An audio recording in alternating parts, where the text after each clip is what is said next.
Welcome back to this online session. This is Smriti ma'am from SV Union High School and Junior College. In the earlier session, we have seen what is mechanical weathering, the various reasons because of which the mechanical weathering takes place, which were temperature, frost, crystal growth, release of pressure and water. Today, in this session, we are going to understand the concept of chemical weathering.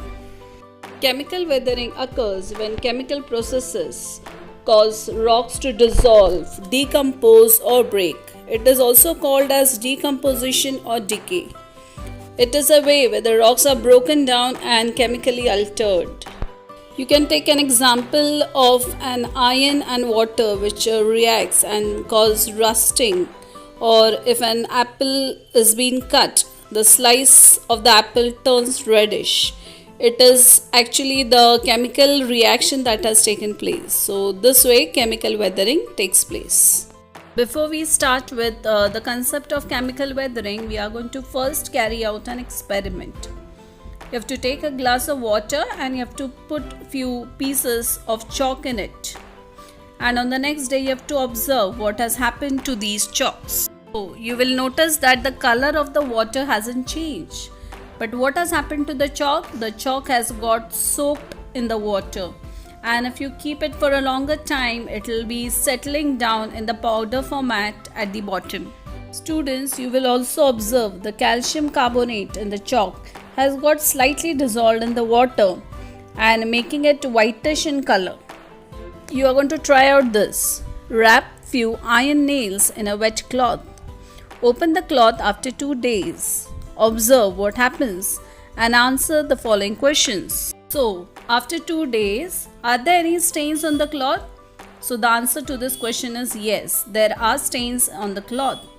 And which color are they? They are red rust in color because rusting of the nails have taken place. So, what is the reason behind these stains?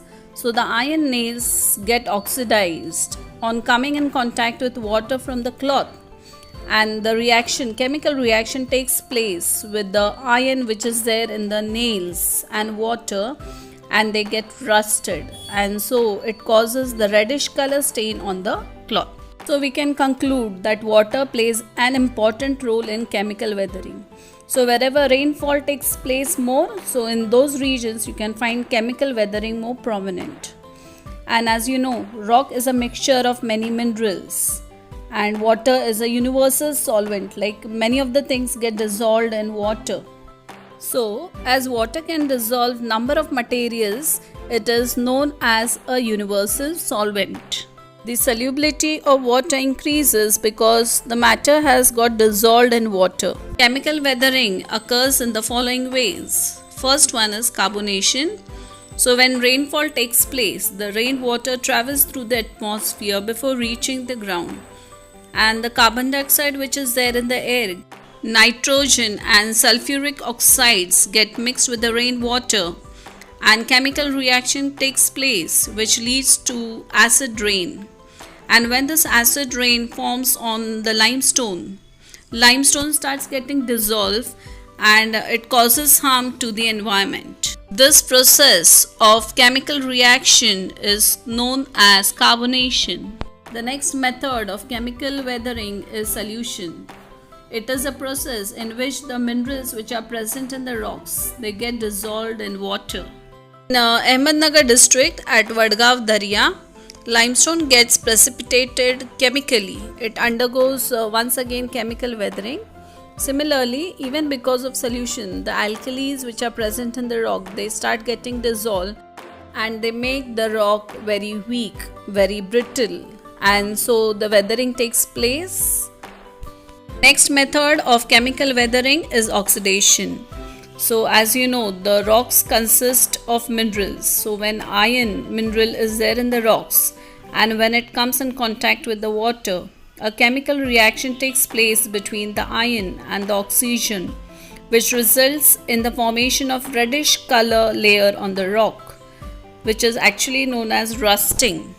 Similarly, we have also done an experiment of the nails which were kept in the wet cloth and you have seen that there are red stains, the rusting has taken place.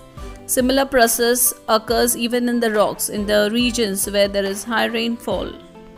So there are many more processes involved in the chemical weathering besides the ones which I have mentioned now.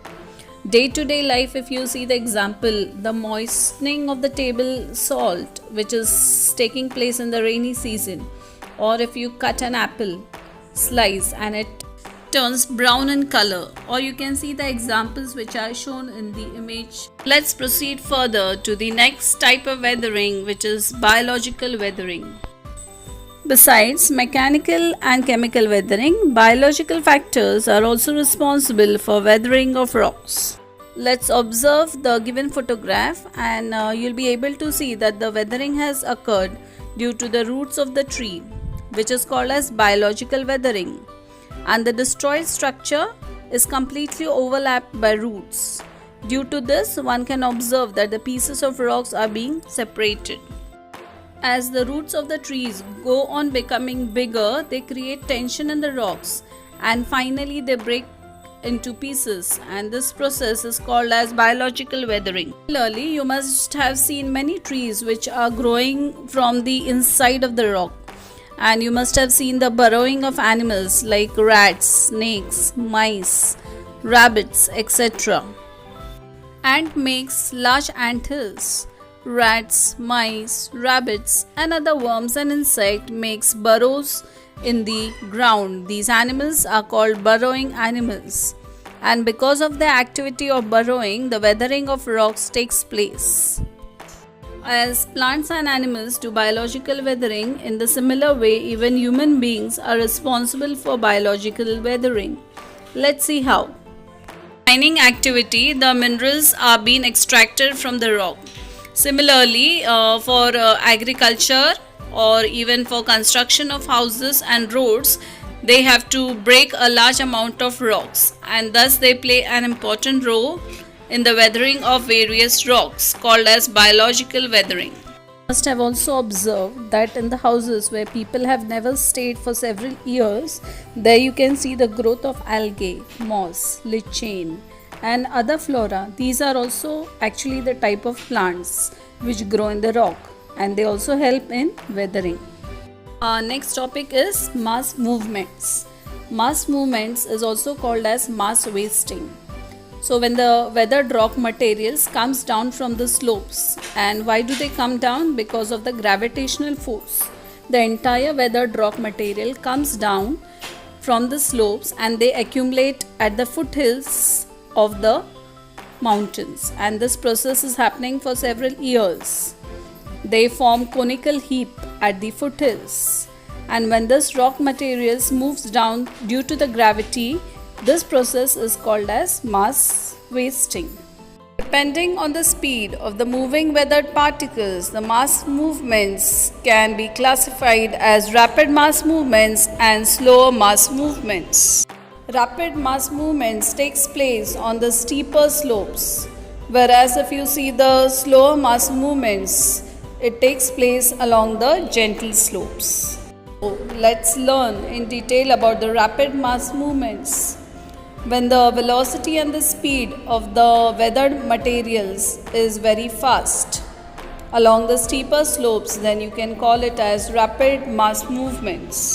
Rock falls, landslides and land subsidence occur very rapidly, and the effects are very destructive. The probability of these events is more in the regions having humid climates and steeper slopes.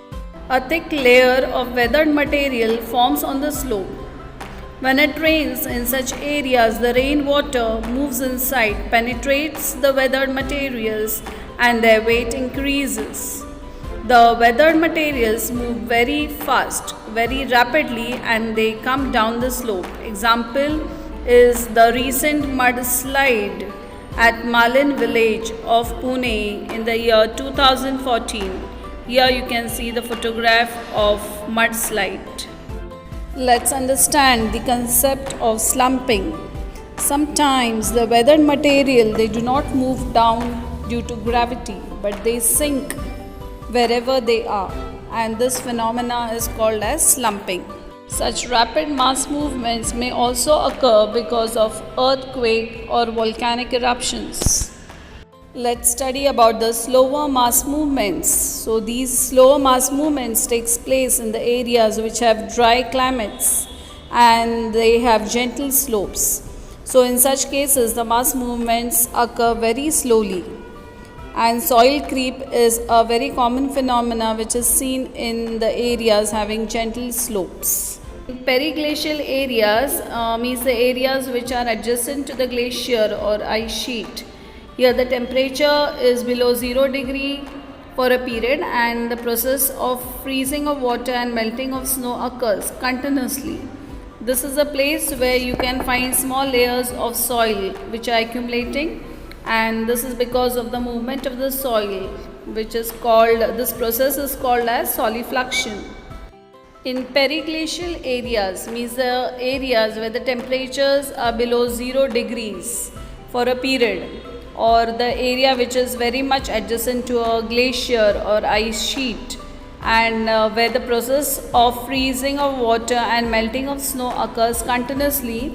In such places you can find that small layers of soil accumulate, and this is because of the movement of soil, and this process is called as solifluction. Our next topic is erosion. Erosion is a process that breaks rocks down into tiny pieces and moves them to another location. Erosion is also an action of surface processes that remove soil, rock, or dissolved material from one location of the earth's crust and then transports it to another location. Unlike weathering and mass movements, erosion is also an external process, the process which are taking place externally. Erosion occurs through various agents.